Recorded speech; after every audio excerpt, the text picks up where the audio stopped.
and welcome to a new edition of our program Africa Today. In this special edition of the program, we will talk about Egypt's participation in the activities of the 55th round of the UN Human Rights Council in Geneva. Foreign Minister Sameh Shoukry delivered the Egypt speech before the 55th round of the UN Human Rights Council on Tuesday. The UN chief also told the Human Rights Council on Monday that collective punishment of civilians in Gaza was not justifiable amid mounting fears of an Israeli invasion of Rafah. Details follow. In an address before a side event organized by Palestine over human rights in the occupied Palestinian territories, Cairo said turning a blind eye to the suffering of Palestinians by some parties at the UN Human Rights Council meetings is shameful. Shoukry warned against the repercussions of any military operation in Rafah. He also said a catastrophic humanitarian crisis will befall civilians in Gaza in the event of such an operation, in addition to the security threats that would expand the cycle of violence and jeopardize the stability of the region.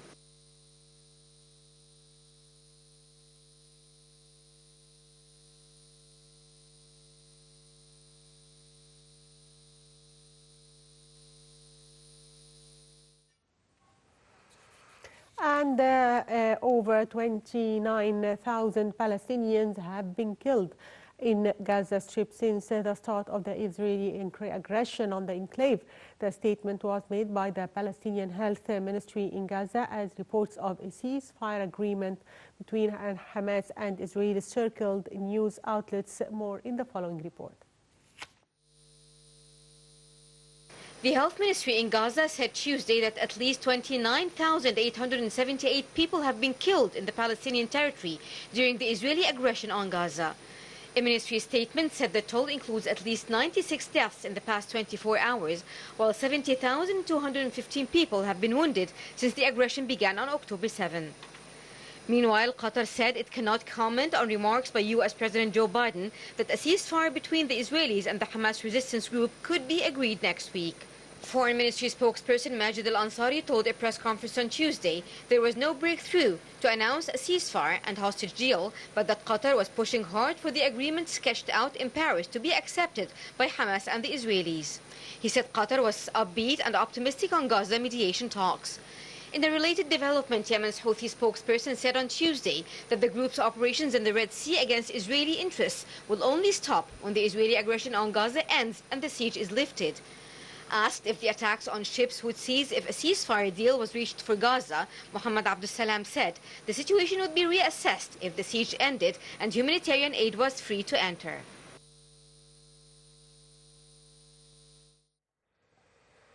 And the 3 Palestinians were killed in a fresh Israeli occupation operation in the occupied West Bank. And to shed more light on the situation in the Palestinian in the West Bank and the Israeli aggression, there we are joined over the phone by Ambassador. Good afternoon. Good afternoon. So, sir, Dr. Mostafa Tamaam, political analyst, how do you expect the Human Rights Council to deal with the crisis in Gaza? Unfortunately, all international organizations have issued a lot of recommendations, you see, including the United Nations and a lot of international organizations. But unfortunately, Israel didn't respect any of them. I'll give you an example.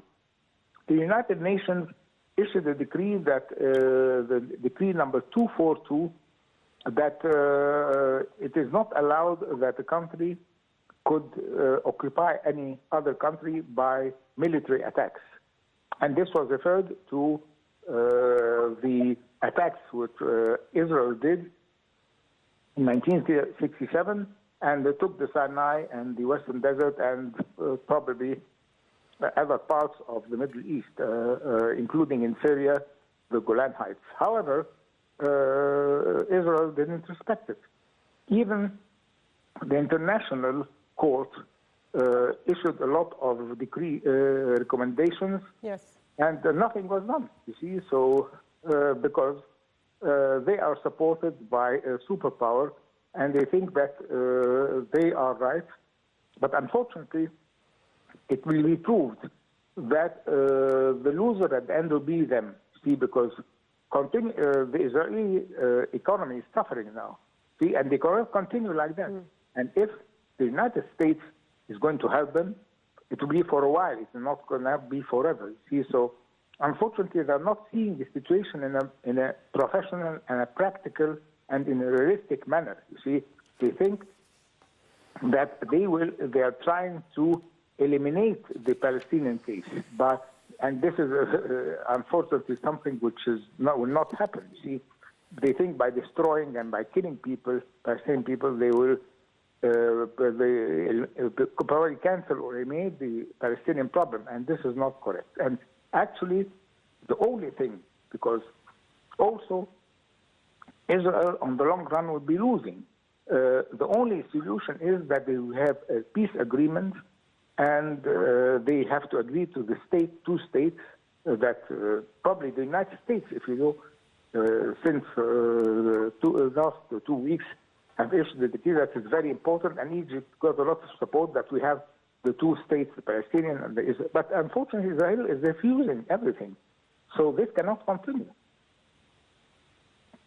Yes, Dr. Mostafa, in the address before the 55th session of the UN Human Rights Council, Cairo said it is continuing with efforts to release prisoners and hostages in Gaza. How do you expect the outcome of mediation efforts to be? Well, as I told you just now, that unfortunately Israel isn't respecting any agreement, you see, and they think that they are the winners, but on the long run, they'll be the losers. And how do you weigh the Houthis' statements that their operations in the Red Sea against Israeli interests will only stop when Israeli aggression on Gaza ends and the siege is lifted? I'll tell you, probably this also they cannot continue that on a long-term basis because the worldwide community, you see, will be suffering because due to the transport and the commerce, you see, which is passing the Red Sea, and it affected the Suez Canal. And this, in turn, if a lot of ships are not going to pass by the Suez Canal, it will increase the cost of and the timing. And certainly, the worldwide community will not accept such a thing. So I don't think this is a very short-term approach, and I don't think it will continue on the long term. And sir, how would you comment on the statements given before the International Court of Justice over Israeli practices in Gaza? How would they impact the developments? Well, actually, as I told you, unfortunately, the world, you see, the pictures, you see, all news probably stations are focusing and giving pictures about the disasters that are occurring to the Palestinian people, but unfortunately, the worldwide community didn't move positively in order to have finalizing this problem, because you see, the reason probably that the Jews are probably dominating a lot of the media and the banks and financial institutions and a lot of other institutions, and this certainly causes a problem that they think they're supported by this. But on the long run, as I told you, Israel will be losing. And how does the failure of the international community to stop atrocities and the consecutive vetoes impact the UN's capabilities to keep world order and protect human lives? As I told you, the UN and the international organizations have issued a lot of recommendations, yes, but nothing was implemented, you see, unfortunately. And how would you describe developments in the global public opinion with regards to the Palestinian issue, as we can see that an American citizen burned himself because of not accepting what's going on in Gaza? We can see that now they are facing many, the Israeli side is facing many problems around the globe because of their practices. I agree with you that the worldwide community certainly now is not agreeing about what is going on in Gaza for the Palestinians. But and as you said, an American, in fact, burned himself because of that issue is not solved and all these issues. But the problem is not with the people. You see, the problem is with government. The government, yes, they control the whole situation. Unfortunately, the U.S. government is giving, in an indirect way, a lot of support to Israel. If the United States would change its situation, the government, I'm talking about the government, okay, this certainly will be a positive impact and will probably put pressure on Israel in order to reach an agreement with the Palestinians.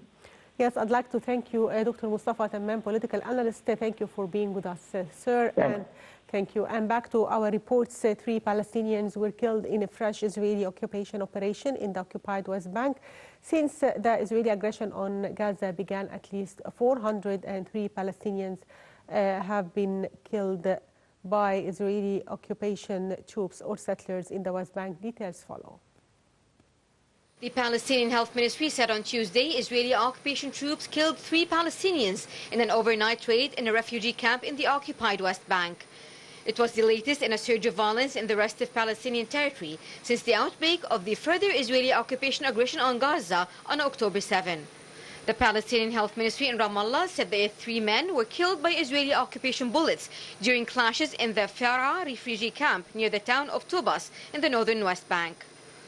The Israeli occupation military did not immediately respond to requests for comment about the raid. Video footage posted on social media showed Israeli occupation military vehicles entering Farah under the cover of darkness. The Israeli occupation military has conducted frequent arrest raids in the West Bank.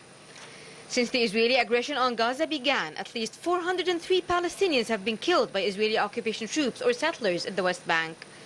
Palestinian resistance fighters have also carried out numerous attacks against Israeli occupation troops, killing at least 15 Israelis, according to Israeli figures. The Israelis further occupied the West Bank in 1967. And by that, dear viewers, we come to the end of today's edition of Africa Today. Thank you for watching.